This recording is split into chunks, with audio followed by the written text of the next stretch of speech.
Hello, everybody. Welcome to the Non-Physical channel on YouTube. Here I have with me Dr. Richard Oxenberg. He has a PhD in philosophy. The way I met him was on Facebook groups about idealism. And we got to share opinions about free will. And we had very interesting conversations, online and also later on private. Well, here he's with me, and I'll let him introduce himself. Yeah, okay. So I'm Richard Oxenberg. Yes, I have a degree in philosophy, and I suppose my primary focus in philosophy has been ethics and philosophy of religion. So that's where I've been focused.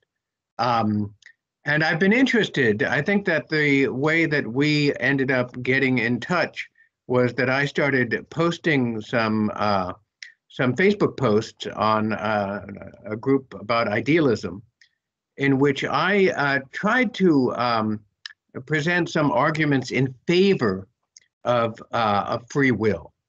And the way that all started was we have both been very impressed, I think, with the analytical idealism of Bernardo Kastrup.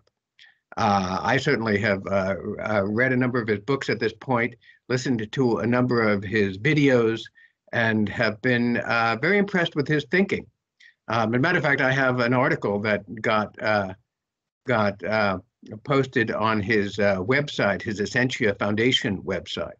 But then I heard him talking about his ideas about free will, and I just took issue with some of his arguments, which seemed to me to be primarily arguments against free will.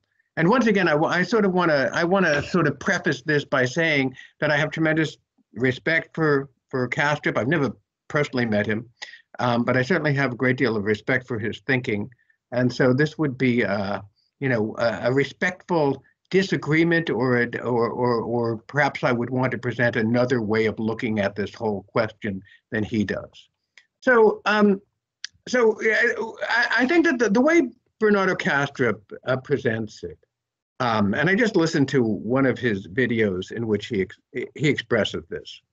He starts out by saying that either an act, let's define an act as an event that begins in time, that has a beginning. Either an act has to be regarded as determined, and by determined, I understand that to mean determined by some prior act, or just entirely random. And he makes the point, which I think is a pretty good point, that that randomness is maybe even an incoherent idea, or at least it's incoherent if we assume that everything has to be precipitated by some prior act.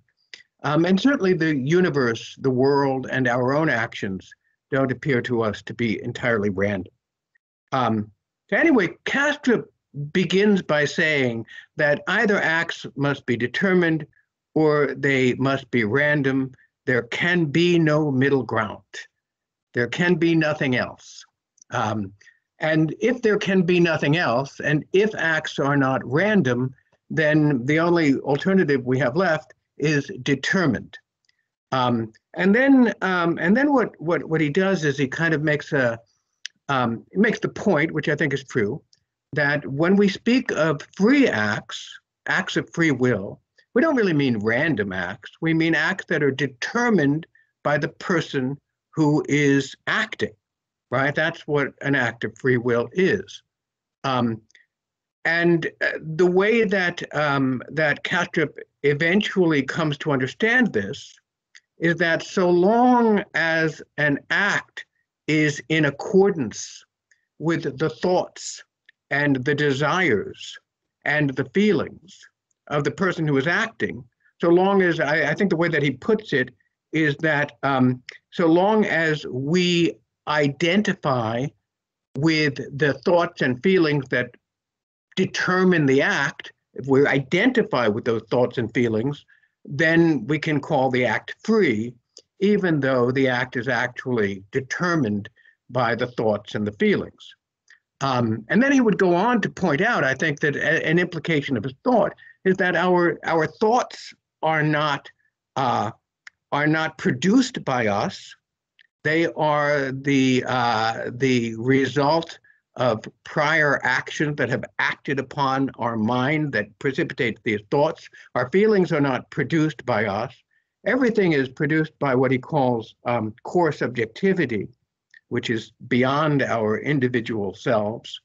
And even the way in which things are determined by core subjectivity becomes questionable, because it's not clear to me anyway that Kastrup would regard core subjectivity as itself having free will, which is to say the power to initiate an action. All right. So he, although he won't deny that we have free will, because he defines free will as an act that is in accordance with our whatever we identify ourselves with, he really doesn't understand free will to be what most of us would regard free will to be, which is the power to initiate an act that is not determined by anything prior to that. All right. I guess what I would want to say in response is that, as a matter of fact, there has to be a third alternative between randomness and determinism. So the first place I would take issue with Kastrup is in suggesting that that's a dichotomy that is unassailable, that there can be no other third alternative. What I would want to argue is that there has to be a third alternative. And the reason for this is because it's quite clear, and I completely agree with Bernardo Kastrup about this, it's quite clear that the world doesn't simply operate randomly, right? But it's also, when we start doing a logical analysis, it becomes also quite clear that determinism cannot be the final explanation for action. And the reason for this is that if we start to think about what we're saying when we say that things are determined, we're saying that every act receives its power to act from a prior act that receives its power to act from a prior act that receives its power to act from a prior act, and so forth. And we end up with an infinite regress of things, all of which do not have the power to act, right? If everything receives its power to act only from something else that receives its power to act from something else, there is nothing to precipitate action. In order for there to be action at all, there has to be something with the power to initiate action, right? That therefore does not get its power to act from something else. There has to be, in reality, something with the power to initiate action. Otherwise, there could not be action at all. And when we say that there must be something with the power to initiate action, we are thereby saying that there must be something whose action is not determined by a prior action, right? If there is something whose action is not determined by a prior action, then that is something other than a determinism. There must be something other, some third alternative in reality besides randomness and determinism, and that is the power to initiate action. And that's exactly what we understand free will to be. When we say that a human being has free will, we mean that that human being has the power to initiate action in one or another direction on the basis of their choice. And so what I would say is that, as a matter of fact, when we really think it through, we discover that determinism is a logically incoherent idea, because what determinism posits is a whole bunch of things that act, none of which have the power to initiate action. But if nothing had the power to initiate action, there could not be action in the first place. And so therefore, there must be something like free will. That is to say, something with the power to initiate action. And now, if we combine that reasoning with our own inner experience of having that power, right? I think once you put those two things together, that leads you to affirm that our inner experience of having the power to initiate action is veridical. That is to say, in fact, we do have that experience, and therefore we do have free will. And that's how I guess I would try and respond to Bernardo Kastrup's argument that we don't have free will. There's the whole thing in a nutshell, Claudia. Well, Richard, I'd like to ask you, can I call you Richard, by the way? Oh, sure. Yeah. Absolutely. Richard, do you think Bernardo, from what you were saying, is a compatibilist then? In some ways, I think that his take on this is similar to compatibilism. I haven't really studied what compatibilists are saying, but yeah, it sounds very much like he's using the word free will in a way that makes free will compatible with determinism, and I suppose that would be compatibilism. Yeah, I think I like to draw a distinction here that sometimes people tend to make it equal. That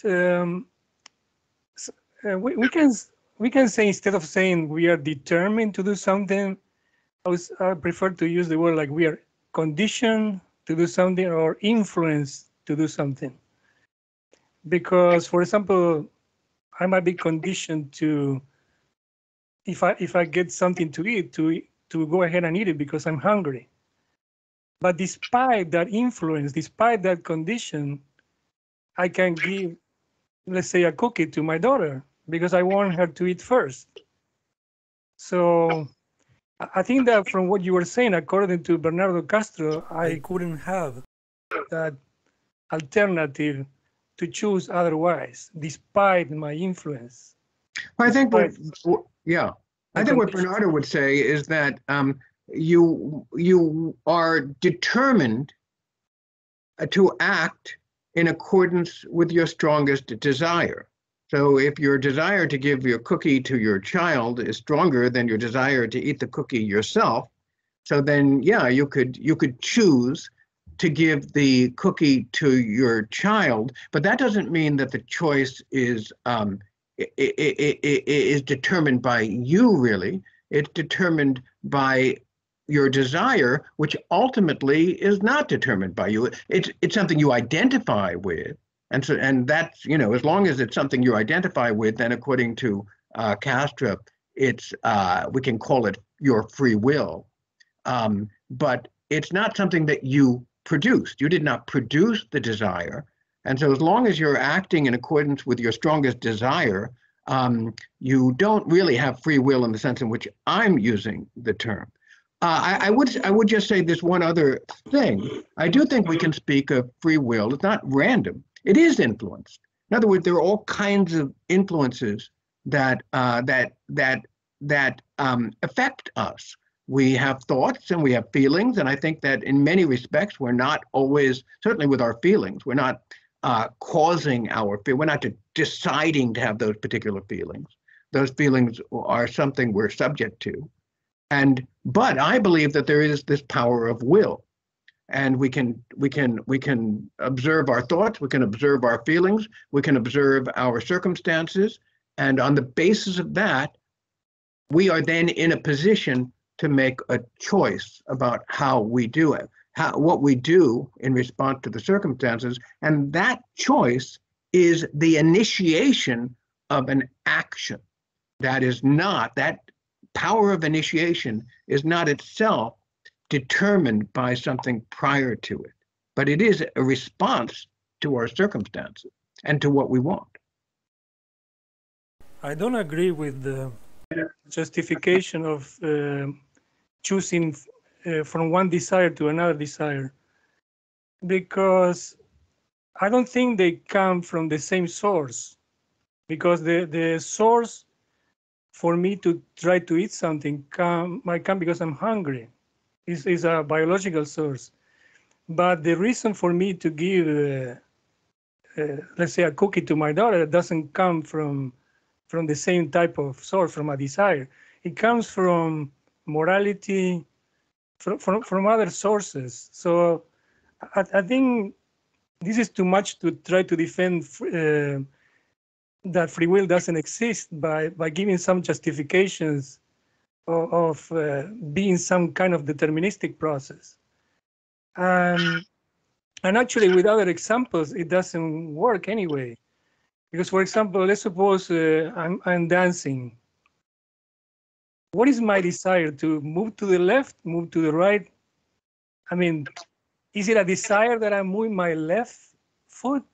Could it be that in my imagination, I created a step on my mind that I say, okay, I'm going to do this first? So there are, at least for me, because I cannot prove that somebody else has free will. But for me, for my own observations, I have multiple ways to make a decision, to make a move. Yeah.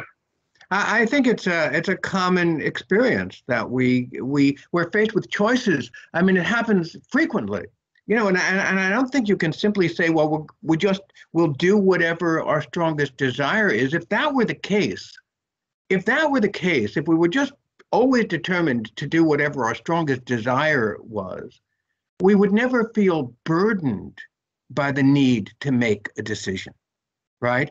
Because I mean, what often happens is we have a confluence of different desires.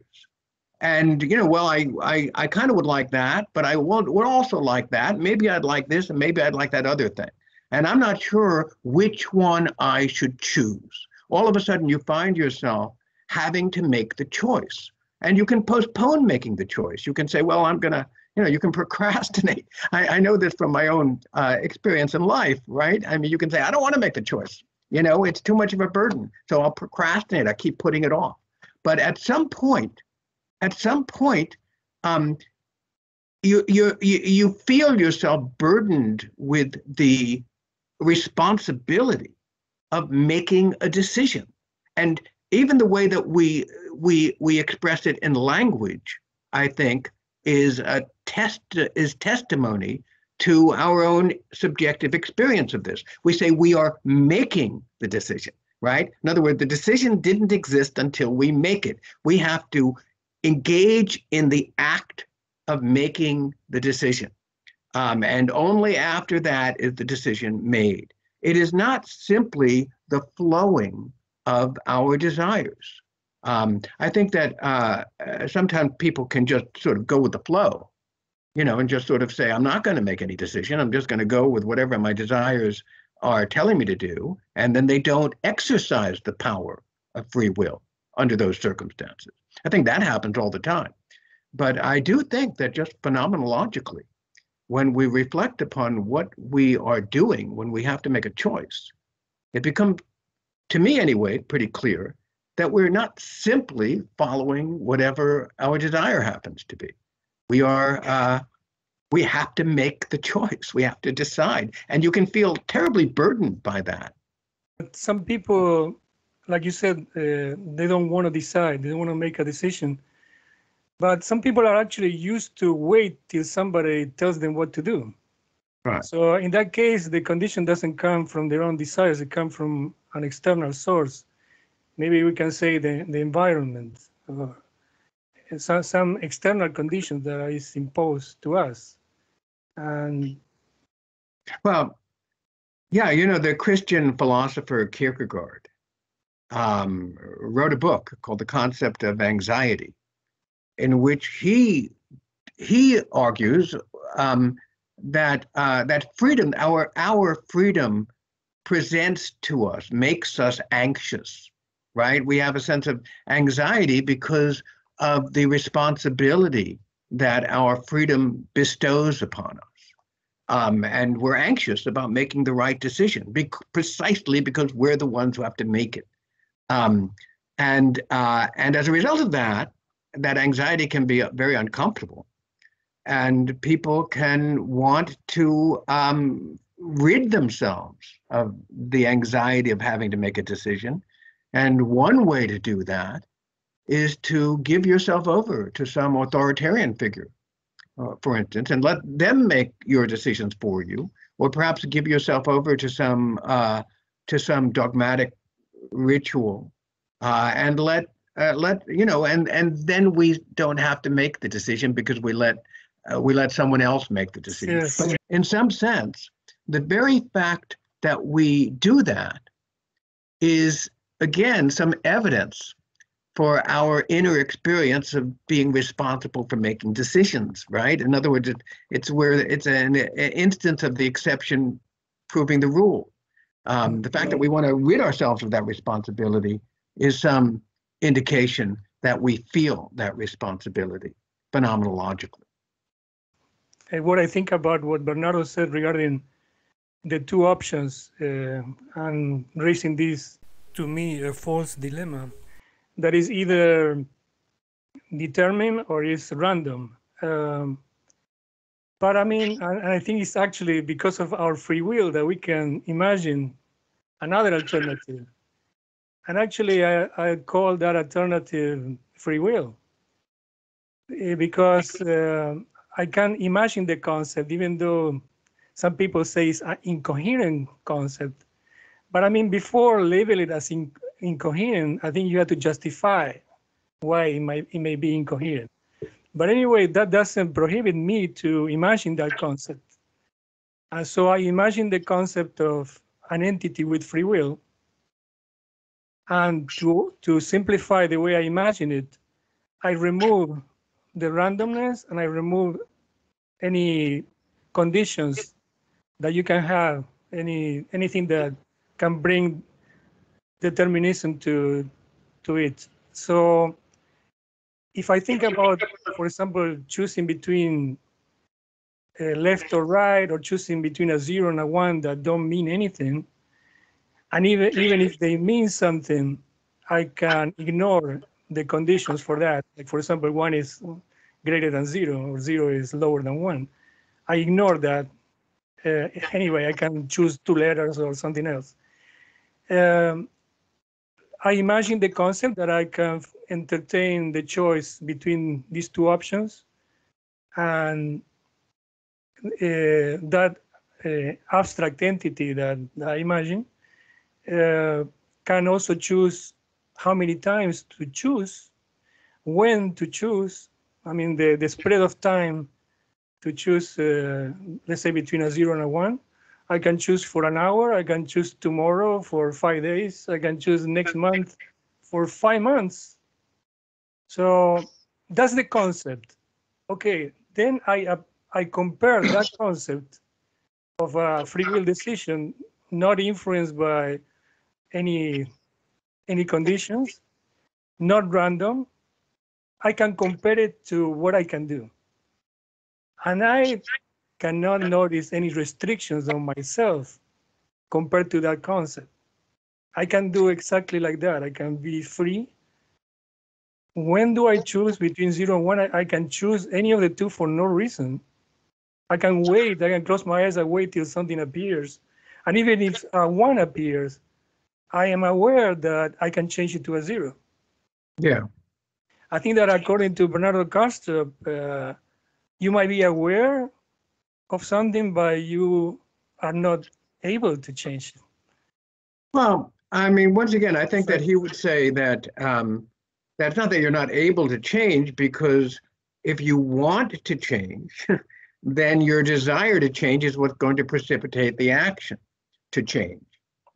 So he would say that it's not, in other words, he's not saying that you feel compelled to do something that you don't want to do. On the contrary, he's saying that what he calls free will is doing precisely what you want to do. It's just that you don't determine your own wants, is the way that I think he would put it. But I disagree, because I might just do it because I can do it, not because I want to do it. Right. I think that we can. I know that I can, and I just do it without any desire. I can. I mean, I do meditation, visualization. I can just do it without any desire. I just can go with the flow. Just choose to do it. I can choose to raise my hand, and I just did, right? And there it goes. And there was no particular desire, other than the desire, I guess, to make to give an example that was behind it. I think you gave a very good example, a very good illustration of this when you talked about the cookie, right? Because I think that when we make moral choices, and when we act in accordance with a moral choice, very often what we are called upon to do is to act against our desire. Our desire might have us do one thing, but our moral principles might tell us, well, doing that is wrong. And so we have our desire on the one hand, our moral principles on the other hand, and we see this all the time. People have a free choice. They have a choice as to which they're going to follow. Some people will follow their moral principles, and some people will follow their desires and violate their moral principles. And probably all of us do one or the other numerous times. And so I don't think we can simply reduce that phenomena, that choice, to people just following whatever their strongest desire is. That what they're following is their judgment. They're making a judgment, and the judgment itself is predicated upon an awareness that what I judge is the thing I should do. I have the power to do what my judgment tells me to do. So all of that, I think the whole phenomenology behind will and choice is more nuanced and more complex than that we simply are following our greatest desire. Another thing that Kastrup mentioned in the video, he talked about our thoughts. He sort of pointed out that, well, we don't choose our thoughts. I think he even gave the example, we just observe our thoughts similarly to the way we observe trees when we're on a walk outside. We see the trees going by, we observe our thoughts in the similar way. I don't know that that's actually the case. I think that, as I'm talking to you right now, right, I am directing my mind to a certain subject, and I can feel myself. I can somehow feel myself doing that direction. It requires some effort on my part. It's not at all the same thing as just passively watching some scene. As a matter of fact, when after you've done spent a lot of time thinking, and you get sort of tired of it, that's when you might just turn on the radio or turn on the TV so that you can passively watch something without making the effort. But I think that when we're actively thinking, we're engaged in making an effort. We have to make the effort. And that is related, I think, to the fact that we are initiating the action, and it requires some energy and some effort for us to initiate those actions. And that's quite different. That's quite different from the experience of just passively observing something. When I tested myself, I see that I don't see any differences comparing how I can make a decision and how my abstract concept of free will can do it. I don't see any difference at all. But I'm speculating that somebody that thinks that doesn't have free will, he might notice that I think he might be surprised to see an outcome of a decision, because actually they don't have the power to make the decision. They had to be like a witness of a decision, because it couldn't be any other way. So it just happened that way, and we can observe it, right? According to, if we don't have free will. The thing is, the homework I did on myself, because some people ask me, can you prove there is free will? And I said, I don't think I can really prove, but I can prove it to myself by testing myself, because I'm not sure if somebody else has free will. Like in my case with you, I think that you do, because you observe the same things I observe. So most probably you do. But I question these people that said, I cannot know what I'm going to be thinking if they maybe they really have some conditions that they don't have the same features that I have, because I wonder if that could be the case. Yeah, But in any case, what I like to add is that if they are so sure that free will is an illusion, they have to compare the way they see that they don't have free will with this abstract concept I defined. They have to compare, they have to make the comparison between how they think that humans make decisions and how this abstract concept of the entity with real free will decides, and actually point out the differences. And even if, and it would be even better if they can also justify why those differences happen, because they talk about the illusion of free will. They never say how that illusion comes up, what causes that illusion to rise.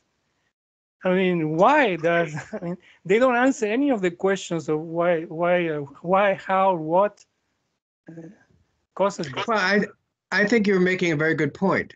And it sort of raises the question, right, that this very debate over free will, the very fact that we can debate the question, is some evidence for the fact that we have an idea of free will. I mean, even if it's so-called an illusion, right? If it's an illusion, where did we get the idea from? Where, I mean, what phenomena? I mean, in other words, we don't observe, if we look out at the world, the objective world, we certainly don't observe free will in the objective world. We don't observe things behaving or making choices. So if we did not have an experience of making choices subjectively, then where would we get the idea of making choices from at all? It's quite clear that we have an experience of this, and you have to have the experience of it even in order to call the experience an illusion, right? If you say that somebody is hallucinating a green dragon in the street, right? The only way they can be hallucinating a green dragon in the street is for them to have an experience of a green dragon in the street. I mean, whether it's an illusion or not. And so I think somebody who denies free will has, in some sense, the burden, just as you said, of trying to explain where the very idea of free will comes from. If we don't have it, we don't actually experience ourselves as having to make a choice. Why do we think of ourselves as having to make a choice? Where is that coming from? I think that's a good point. Well, go ahead. In my concept of abstract concept of free will, I think there is an important component for that entity to be able to do that, and it's awareness. Because I don't think it's possible to choose with free will without being aware of the components of the decision. I mean, the choices that we have. According to people that think free will is not real, that it's an illusion, it's kind of like a waste to recognize that we have awareness and we cannot use it to choose freely. It's like we are aware of it, and it becomes useless in our decisions. Because when we compare to a robot, and we talk privately about that there are similarities in let's say a human that doesn't have free will, in the way they choose compared to a robot, in the sense that they are both determined by some instructions or some conditions, but they are determined. And it would be a waste to have an extra capacity that robots so far don't have, that is awareness, and not being able to use the awareness to really act upon it with free will, right? I mean, like you said at the beginning, the possibility to initiate action. Right, and this goes to also something that I think that is relevant to this whole question, which is the different kinds of or different levels of awareness that beings can have. I would imagine that even a fly flying around, has some kind of an awareness, but it probably doesn't have a sufficiently high level of awareness for it to be making free choices. I mean, if we really stop to think about the phenomenology of free will, right? What you need to be able to do in order to make a free choice is you need to not only be aware of your circumstances, but you also need to be aware of alternate possibilities, and which are not part of your circumstances, that things that have not yet occurred. You need to be able to imagine, right, the consequences of making various choices. And we do this again. We do it all the time. We say, well, I could go to my friend's party, or I could go and watch a movie, or I could, do work. Right? Those are three choices. And I can imagine what the consequences are going to be of doing any one of those things. And so in the course of imagining those things, then I'm able to make a choice. Well, I think I'm going to do this, or I choose to do that. So you don't just, you have to have even more than just basic awareness. You have to have what I think the ancient philosophers called rationality, right? Which is probably something beyond what most of the animals have. And so maybe it is true of many animals who do not yet have the level of rational powers that human beings have, that they're not making choices. They're not sitting back and saying, I could do this, I could do that, or I could do that. They're just following their inclinations, their appetites.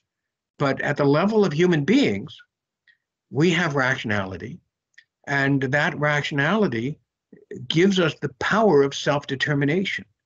And once again, going back to my first argument, there has to be a power of self-determination in order for there to be action at all.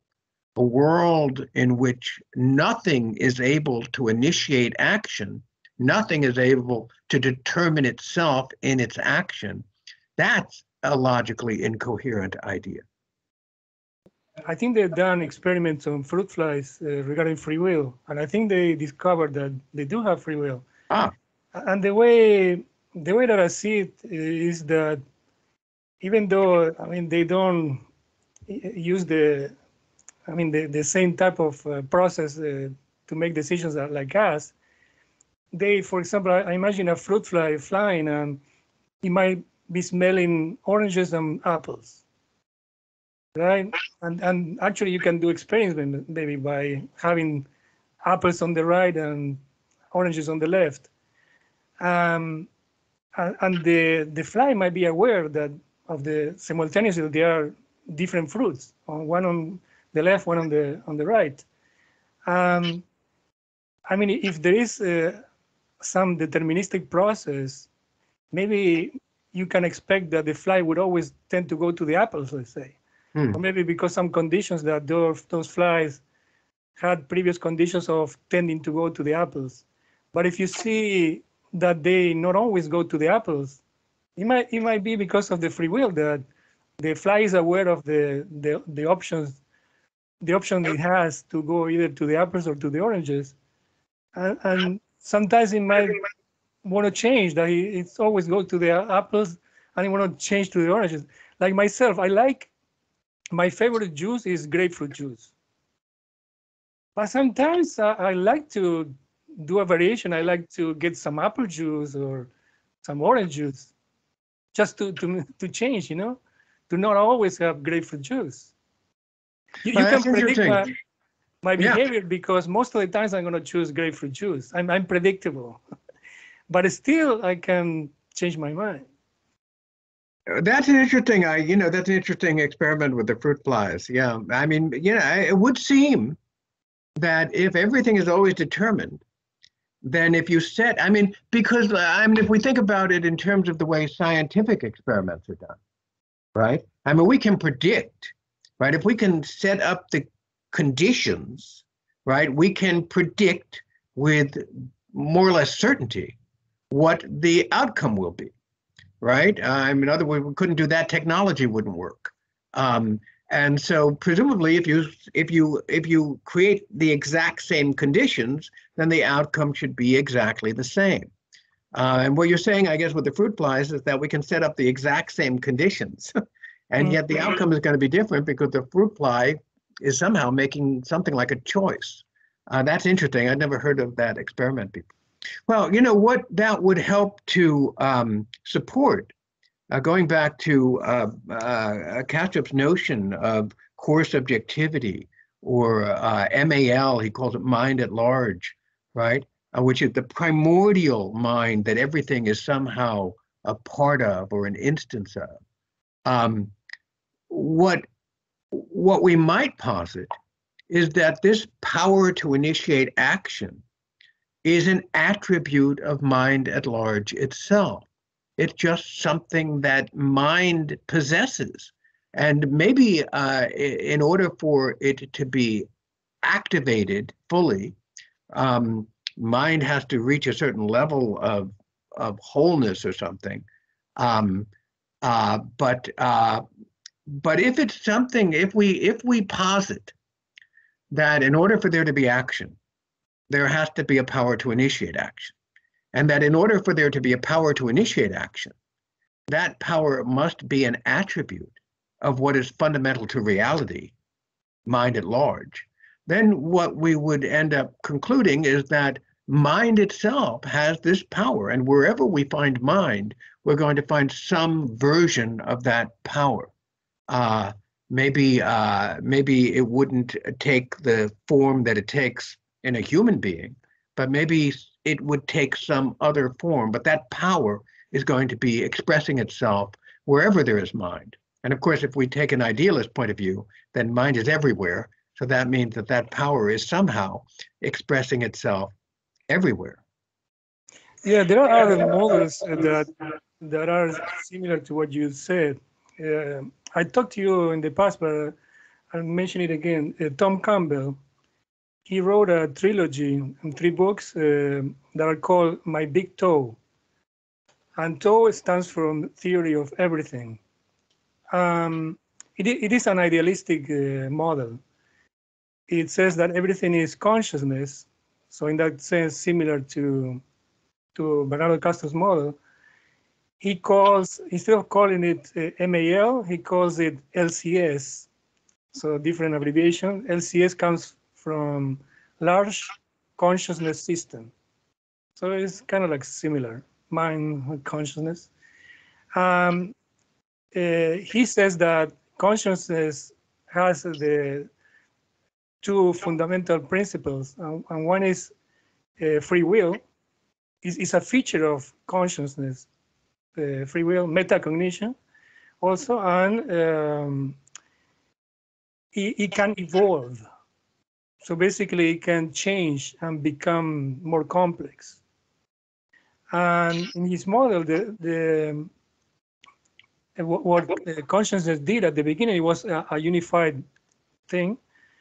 And he started making some experiments trying to divide itself, to delegate, let's say, the free will to those divisions, and make experiments that way. I mean, they see how it goes. It's kind of like creating children and let them experience things. I mean, let them use their free will, experience things, and learn from itself, basically. So with that model, I mean, the model can do what you were saying. Yeah. Well, you know, one of the things that I've thought about with respect to the whole question of idealism, you know, and idealism versus materialism or physicalism, is that one of the benefits, in a sense, we get from adopting an idealist metaphysic is that we are able to reincorporate in some sense, into our understanding of reality, certain features of reality that we only know of as features of the mind. And three of those features, I would say, is one of them is teleology. Minds operate teleologically, right? They're not simply pushed to do what they are caused to do, but they have goals, they have desires, and they pursue these goals. That's teleological action. We don't conceive of matter as behaving teleologically. Another is axiologically. Is axiological. Axiological refers to values, right? Minds experience things in terms of values, in terms of good or bad or desirable or undesirable or right or wrong in terms of morality, right? Once again, we don't conceive of matter as having any concern with values or any experience of values. And finally, the third one is volitionally. We experience minds as making choices. We make choices, right? Whereas matter just has to do whatever it is sort of dumbly determined to do, regardless of anything. It doesn't get to make a choice. So to me, one of the great benefits of embracing an idealist philosophy is that we get to reincorporate teleology, axiology, and volition into our conception of how reality is fundamentally ordered. One of the problems with materialism, as I see it, is that if we say that our minds are simply epiphenomena of our brains are simply material, then that seems to imply that teleology, axiology, and volition are not really factors in the nature of reality. That changes our whole conception of reality. So one of the things that I would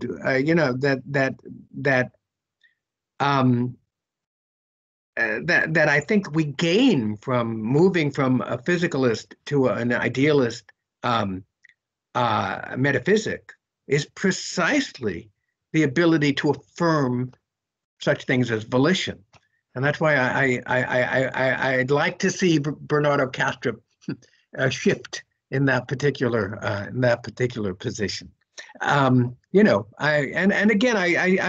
want to keep saying, because I feel a little self-conscious about being too critical of Bernardo, that I think that he's brilliant, and I think that his work is enormously important, what he's doing. So I want to make it clear that I have great admiration for him and for his thinking. So I really like Bernardo Castro. I think he's a very privileged mind. He's very intelligent, in my opinion. And I also like that he's very respectful. He's very kind. And I think he's interested also in some spirituality. From what I see, the videos he's with, some people that are into spirituality. It would be nice to have him in the conversation of this type of conversation with free will and the volition and teleology, all those things that are features of consciousness, and how we can act independently and with the possibility to initiate action, like you said. It would be nice to hear his feedback. Yeah, well, I'd be curious to hear how he might respond to me. Maybe finally, I want to pick up on something that you were saying before, and that is that if we adopt this point of view that we don't have free will, then in some sense awareness becomes an irrelevancy, right? Because what do we need it for, right? We can't do anything with it. We're just going to have to follow the program, right? Regardless of our being aware of it or not. All we can do is maybe enjoy it, although there's a lot about life that's not that enjoyable. A lot about awareness that's not so always enjoyable. but I think that points to another aspect of this whole question, which is that whether or not we affirm free will affects another thing that Bernardo Kastrup says is that the question is a red herring, meaning that it's not, in some sense, it's a distracting question. It's not important for us to decide it one way or the other.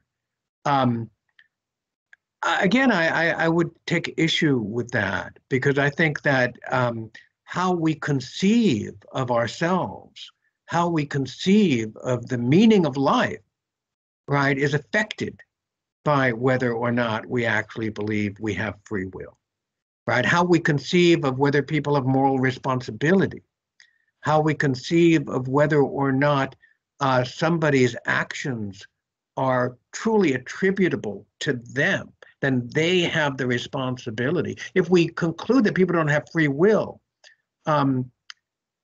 we will, I mean, that sort of leads to the idea that nobody is morally responsible for their behavior. And and let's say that we're wrong about it.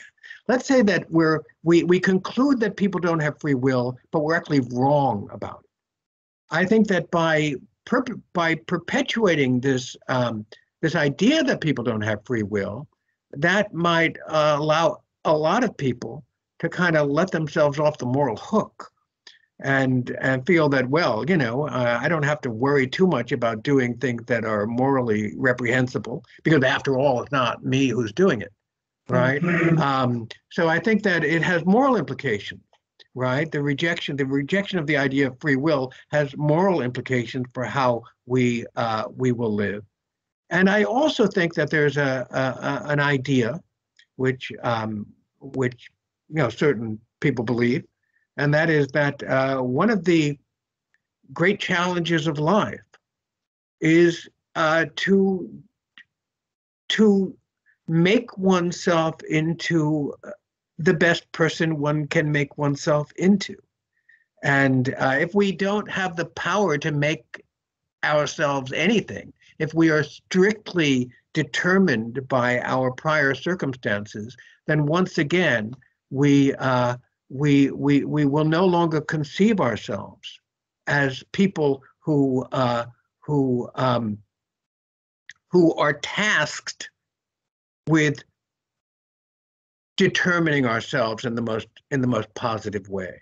So I don't think it's a red herring.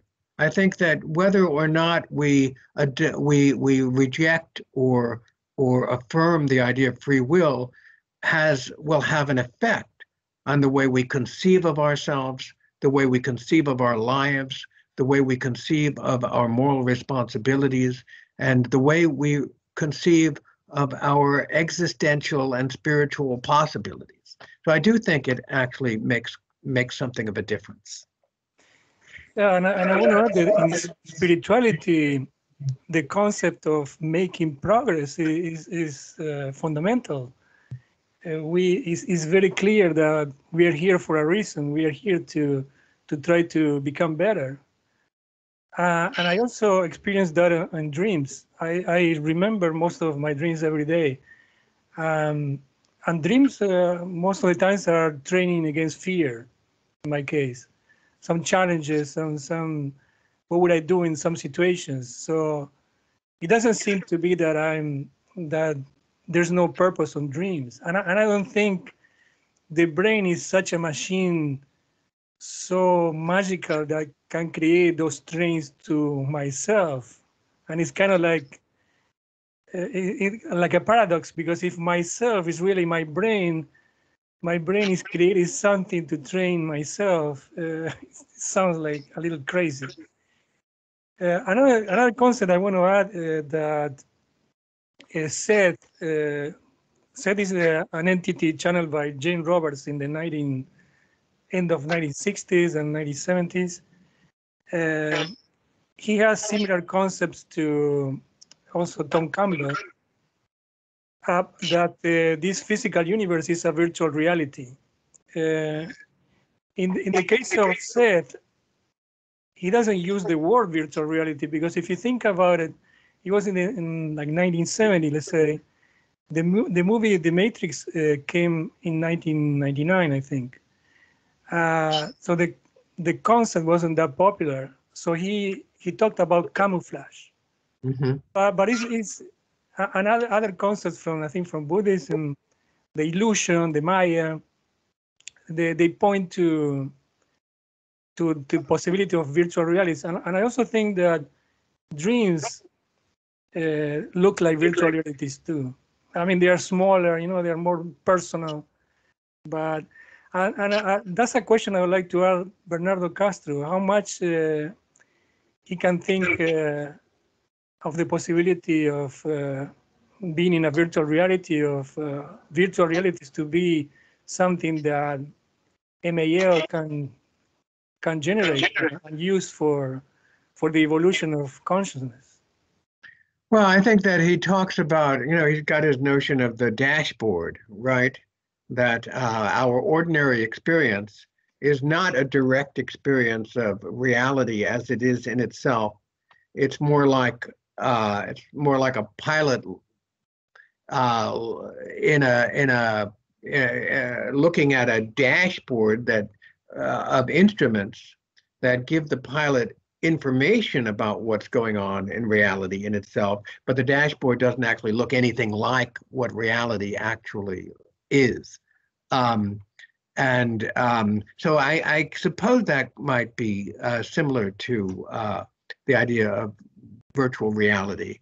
And that really opens up, that whole question opens up a whole nother can of worms, which is because I think Bernardo Kastrup speaks about that in relationship to the idea of evolution, and that in order for us to evolve, our minds have to sift out a lot of data that reality contains that are not relevant to our survival. If we didn't sift it out, we'd be overwhelmed. Right. So we have to just focus on those things that are actually relevant to survival. It's sort of ironic though, because once again, we might say, well, why do we have to focus on what is relevant to our survival if we don't have any choices? Right. If we don't have any choices, what difference does it make? We just will do whatever we're conditioned to do. We don't need to know. This is similar to the point that you were making before about awareness.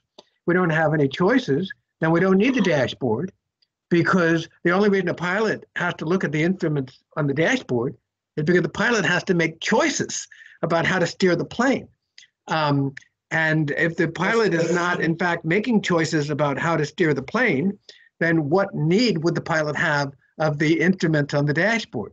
And so in that sense, the whole dashboard analogy that Bernardo Kastrup uses is a little ironic relative to this whole discussion of free will. From the point of view of what he calls MAL, mind at large, or LCS from Tom Campbell, is that there are two possibilities I see. One is that it is limited in its power, and it seems like Bernardo Kastrup is more into like that, or it chooses not to give free will to humans, let's say. But this second option, it sounds like a waste, because imagine if you have all the power and you want to do the best experiments, to have diversity in the experiments. You would like to use the power of free will, right? Because it's something extra, an extra feature that you have that you can give to the experiments, or to even if you don't consider an experiment, but you consider it a way for us to evolve, for us to learn.